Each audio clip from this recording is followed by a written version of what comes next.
नमस्कार दोस्तों, मैं हूं कुलदीप संघानी और आप देख रहे हैं लाइब्रेरी स्टडी। आज हमारा टॉपिक है सूचना स्रोत। सूचना स्रोत कहते किसे हैं? तो वे प्रलेख जो ज्ञान को स्पष्ट रूप में प्रस्तुत करते हैं सूचना स्रोत कहलाते हैं। ज्ञान को स्पष्ट रूप में प्रस्तुत करते हैं, स्पष्ट रूप में ज्ञान, वे होंगे सूचना स्रोत।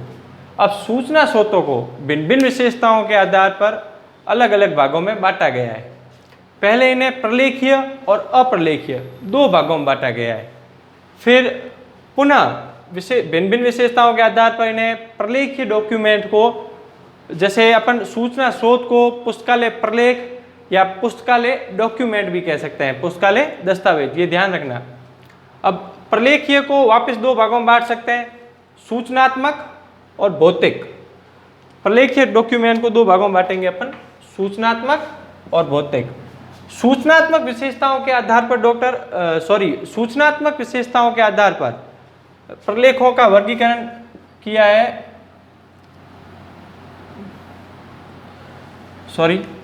सूचनात्मक विशेषताओं के आधार पर प्रलेखों का वर्गीकरण हैंसन ने किया है। हैंसन और ग्रोगन ने, और भौतिक विशेषताओं के आधार पर डॉक्टर एस.आर. रंगनाथन ने किया है।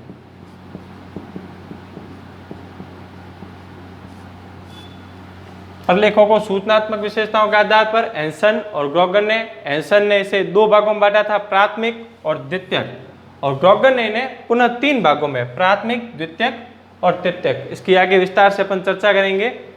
भौतिक विशेषताओं के आधार पर प्रलेखों को बांटा गया है चार भागों में, और ये बांटा है डॉक्टर एस.आर.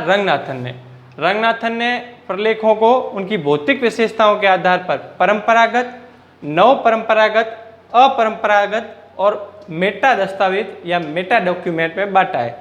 परंपरागत प्रलेख, जैसे परंपरागत प्रलेख क्या होते हैं अगर अपन देखें तो वे प्रलेख जिनका स्वरूप लिखित या मुद्रित रूप में होगा, लिखित या मुद्रित रूप में होगा, परंपरागत प्रलेख कहलाएंगे। अब लिखित या मुद्रित रूप में जैसे क्या क्या हो सकते हैं? बुक होती है, उदाहरण देखते हैं अपन, बुक हो गई,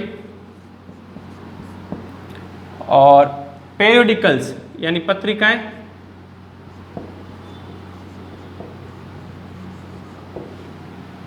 रेफरेंस बुक्स यानी संदर्भ पुस्तकें,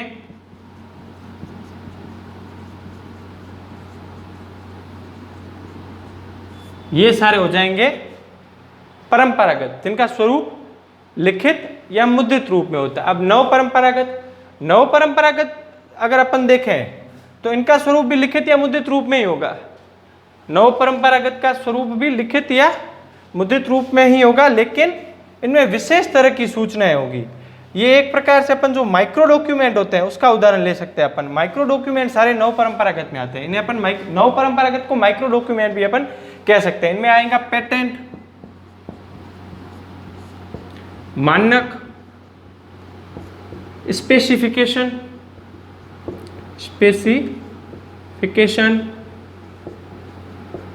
ये सारे आ जाएंगे अपरंपरागत में। पिछली बार जो भी पेपर हुआ था, जो भी रद्द हो गया है राजस्थान लाइब्रेरियन ग्रेड 3 का, उसमें ये सवाल पूछा गया था। इनमें से भौतिक विशेषताओं के आधार पर ये कोई तो भी सवाल आया था। फिर अपन देखते हैं अपरंपरागत। अपरंपरागत वो होगा जिसका स्वरूप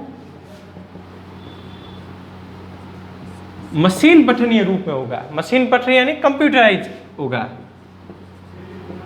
डिजिटल स्वरूप होगा। वे सारे डॉक्यूमेंट आ जाएंगे अपरंपरागत में। अब इसका अपन उदाहरण देखते हैं, ये मिटा देता हूं मैं। इसका अपरंपरागत का अपन उदाहरण देखते हैं। स्वरूप तो इसका हो जाएगा मशीन पठनीय या कंप्यूटराइज।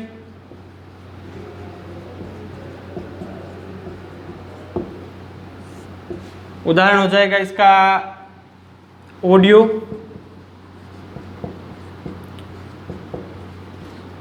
विजुअल और ऑडियो विजुअल, ये इसके उदाहरण हो जाएंगे। और मेटा डॉक्यूमेंट, मेटा डॉक्यूमेंट क्या है? मेटा डॉक्यूमेंट उन्हें कहते हैं जो ना तो लिखित रूप में होते हैं ना मुद्रित रूप में होते हैं, लेकिन मानव मस्तिष्क पर सीधा असर डालते हैं। जैसे इंस्ट्रूमेंट,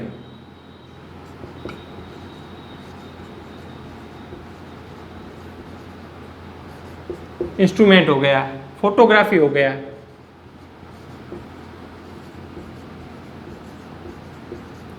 ये मानव मस्तिष्क पर सीधा प्रसार डालते। रडार हो गया,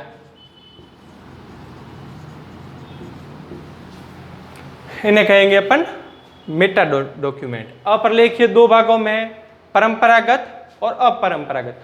आप इस तरीके से एक ग्राफ बना लो, ऐसे आपके क्लियर होगा। जैसे प्रलेखीय दो भाग में, सूचनात्मक और भौतिक। सूचनात्मक पुनः तीन भागों में, प्राथमिक, द्वितीयक, तृतीय। भौतिक विशेषताओं के आधार पर चार भागों में, ठीक है। और इसे हैंसन और ग्रोगन ने बांटा है। हैंसन ने इन्हें दो भागों में, ग्रोगन इन्हें पुनः तीन भागों में बांटा है, और इसे डॉक्टर एस.आर. रंगनाथन ने बांटा है। अब अपन इनकी विस्तृत चर्चा करेंगे, प्राथमिक, द्वितीयक और तृतीय की, क्योंकि यही ज्यादा मुख्य है और ये पूछे भी जाते हैं कई बार परीक्षाओं में कि कौन से प्रलेख किस में है। इनसे संबंधित दो चार सवाल भी अपन देखेंगे, ठीक है। तो अपन देखते हैं प्राथमिक, द्वितीय और तृतीय प्रलेख। प्राथमिक, द्वितीयक और तृतीय प्रलेखों को हैंसन और ग्रोगन ने अब भिन्न भिन्न विशेषताओं के आधार पर इन्हें बांटा है। दो वैज्ञानिक हुए, हैंसन और ग्रोगन। इन्होंने प्रलेखों को प्राथमिक, द्वितीयक और तृतीयक में बांटा है। हैंसन ने इन्हें दो भागों में और ग्रोगन ने इन्हें तीन भागों में बांटा है। अपन अब देखते हैं प्राथमिक प्रलेख। प्राथमिक प्रलेख या प्राथमिक स्रोत, कुछ भी कह सकते हैं। पुस्तकालय के प्राथमिक प्रलेख या पुस्तकालय के प्राथमिक स्रोत। अब प्राथमिक प्रलेख में क्या होगा? वे प्रलेख जिनमें मौलिक सूचना रहती है, जिनमें सूचनाओं का रूप मौलिक या नवीन रहता है, उन्हें अपन प्राथमिक स्रोत कहते हैं। इनमें ये याद रखना, मौलिक और नवीन। परिभाषा तो वैसे नहीं पूछते हैं, सीधा इनका एग्जाम्पल पूछते हैं। जैसे इनका उदाहरण हो गया, मौलिक सूचना अब किस में होगी? तो पत्रिकाएं, जो भी शोध पत्रिकाएं होगी, जहां पे भी शोध शब्द आएगा, शोध होगा तो शोध तो वैसे ही नया होगा, सीधी बात है, किसी नए विषय पर ही शोध होगा। तो शोध जिसमें शब्द आएगा उसे सीधा बिना देखे आप प्राथमिक स्रोत कर सकते हो। रिसर्च जिसके आगे RE, रिसर्च जिसके आगे शब्द आए उसे आप सीधा ही प्राथमिक शोध में कर सकते हो। जैसे पत्रिकाएं, शोध पत्रिकाएं,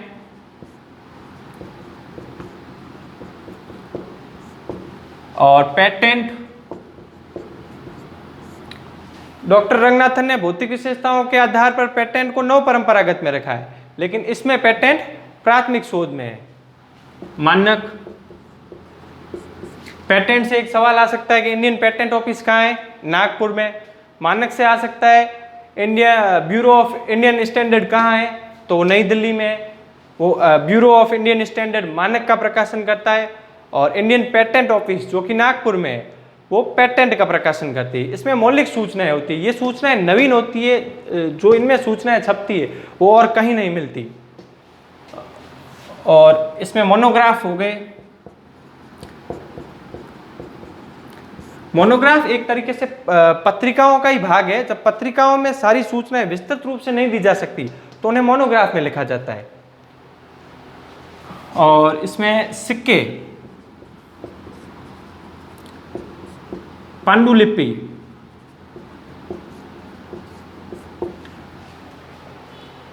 और इसमें आ जाएगा व्यावसायिक प्रकाशन।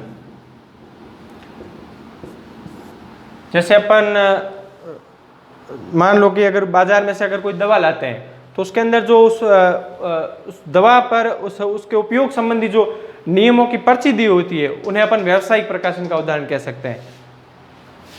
शोध पत्रिका हो गई, पेटेंट हो गया, मानक होगा, मोनोग्राफ, सिक्के, पांडुलिपि। पांडुलिपि ये ध्यान रखना अप्रकाशित प्राथमिक स्रोत है, ये प्रकाशित रूप में नहीं होते हैं। सिक्के भी अप्रकाशित है, शिलालेख ये सारे अप्रकाशित है। कई बार ये कंफ्यूजन करते हैं। एक और अप्रकाशित में आता है, अप्रकाशित अगर आप चाहो तो अलग से लिख सकते हो, अप्रकाशित प्राथमिक स्रोत।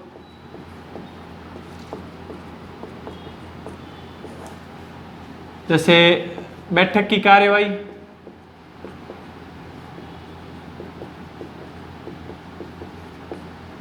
चिट्ठी पत्र,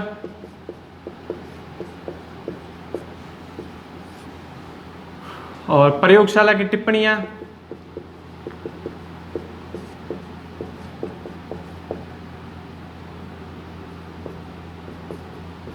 प्रयोगशाला की टिप्पणियां हो गया। चौथा हो गया डायरिया, ये सारे अप्रकाशित रह जाते हैं। बैठक की कार्यवाही, चिट्ठी पत्र, प्रयोगशाला की टिप्पणियां, डायरिया, शिलालेख, सिक्के, पांडुलिपि, ये सारे अप्रकाशित प्राथमिक स्रोत है। अब अपन बात करेंगे द्वितीयक स्रोत की।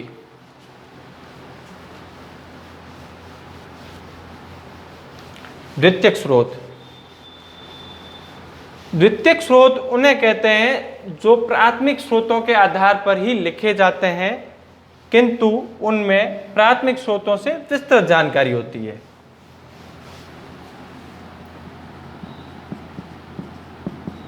द्वितीयक सूचना स्रोत, अब ये लिखे जाएंगे प्राथमिक स्रोतों के आधार पर ही, लेकिन इनमें प्राथमिक स्रोतों से विस्तृत जानकारी होती है। जैसे अपन देखते हैं पत्रिकाएं, एक तो अपन ने पत्रिकाएं वहां देखी थी शोध पत्रिकाएं, इसमें अपन देखेंगे सार पत्रिकाएं।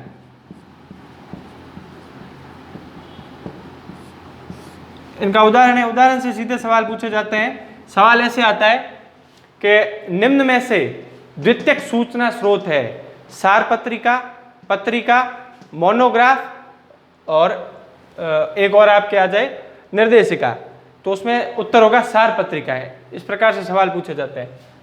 तो सीधा अगर आप रट्टा मार लो तो ही हो जाएगा। सार पत्रिका, अनुक्रमणीकरण पत्रिका, क्रमणीकरण पत्रिका, पाठ्य पुस्तक, इनमें विस्तृत सूचना होती है। और संदर्भ ग्रंथ, जितने भी संदर्भ ग्रंथ है वो सारे द्वितीयक सूचना स्रोत में आएंगे। जैसे अपन बात कर लें एक बिब्लियोग्राफी,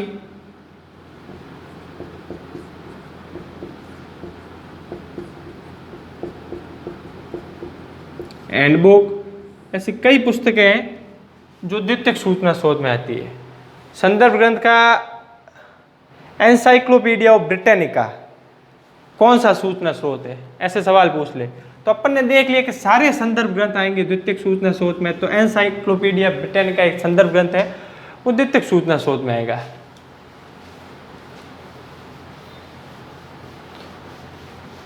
फिर अपन देखते हैं तृतीयक सूचना स्रोत। प्राथमिक हो गया, दूसरा द्वितीयक हो गया, अब तृतीयक सूचना स्रोत।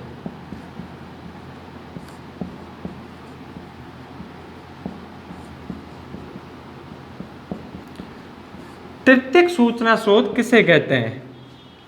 वे सूचना स्रोत, अगर अपन इसे समझें तो जो द्वितीयक और प्राथमिक सूचना स्रोत के लिए रास्ता बताने का कार्य करते हैं। वो होते हैं तृतीयक सूचना स्रोत। जैसे निर्देशिका हो गई,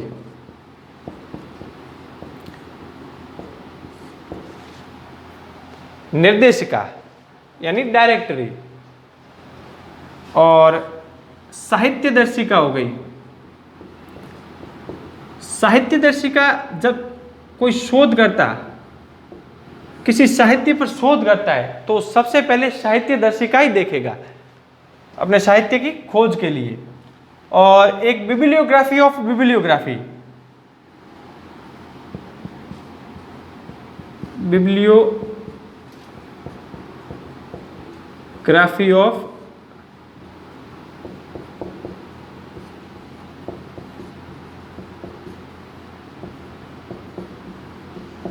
बिब्लियोग्राफी, ग्रंथ सूचियों की ग्रंथ सूची, ये भी तृतीयक सूचना स्रोत में आएगी। ग्रंथ सूची, जितने भी विश्व भर में ग्रंथ सूचियाँ हैं उनकी सारों की सूची बिब्लियोग्राफी और बिब्लियोग्राफी में आएगी, वो एक तृतीयक सूचना स्रोत होगी। तो ये हो गए हमारे प्राथमिक, द्वितीयक और तृतीयक सूचना स्रोत, जिन्हें हैंसन और ग्रोगन ने बांटा है। और एक अपन ने देख लिया है रंगनाथन के आधार पर, जो कि उनका भौतिक आधार है। ठीक है, अब अपन कुछ प्रश्न लेते हैं। जैसे BIS की फुल फॉर्म क्या है?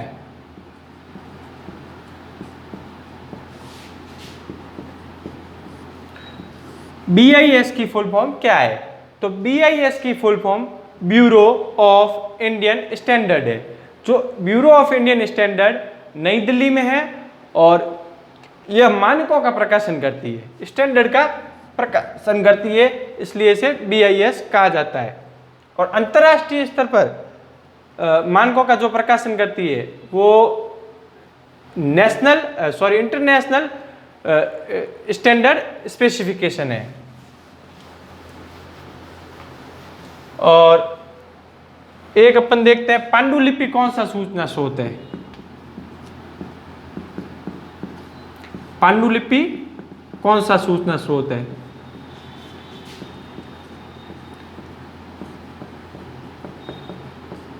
ये कंफ्यूजन करने वाले सवाल है। तो पांडुलिपि प्राथमिक सूचना स्रोत का अंग है।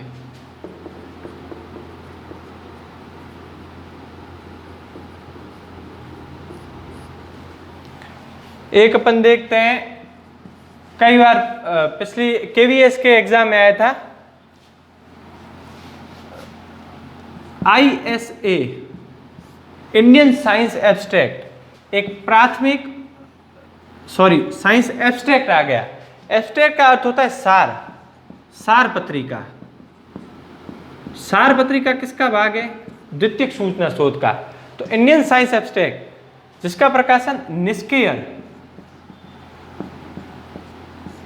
नई दिल्ली द्वारा किया जाता है, और यह एक द्वितीयक सूचना स्रोत है और यह एक सार पत्रिका है साइंस विषय पर। इंडियन साइंस एब्स्ट्रैक्ट प्रश्न पूछा गया था, इंडियन साइंस एब्स्ट्रैक्ट का प्रकाशन कौन करता है? निष्क्रिय करता है। निष्क्रिय नई दिल्ली में है और यह इसका प्रकाशन 2005 से कर रहा है। ये ध्यान रखना, निष्क्रिय ISA का प्रकाशन सन 2005 से कर रहा है। सॉरी।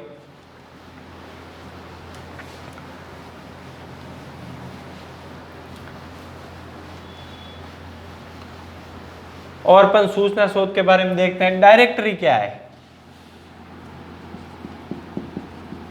डायरेक्टरीज क्या है? एक वैज्ञानिक हुए ग्रोगन। ग्रोगन के अनुसार डायरेक्टरी नामों और पतों की सूची है। नामों और पतों की सूची है। अगला अपन देखते हैं बिब्लियोग्राफी किसे कहते हैं? बिब्लियोग्राफी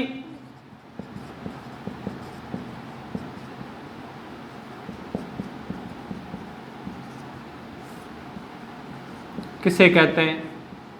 इन छोटे छोटे सवालों से आपके डाउट क्लियर हो जाएंगे और आप जब प्रश्न आएगा आपके सामने ऑब्जेक्टिव में तो आप उसे आसानी से कर सकोगे। जैसे बिब्लियोग्राफी क्या है? एक संस्कृति का अभिलेख है। अभिलेख यानी रिकॉर्ड, लिखित, मुद्रित या प्रकाशित रूप में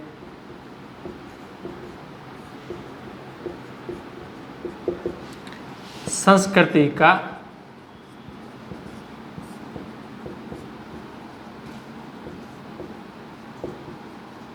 अभिलेख, ये होती है बिब्लियोग्राफी।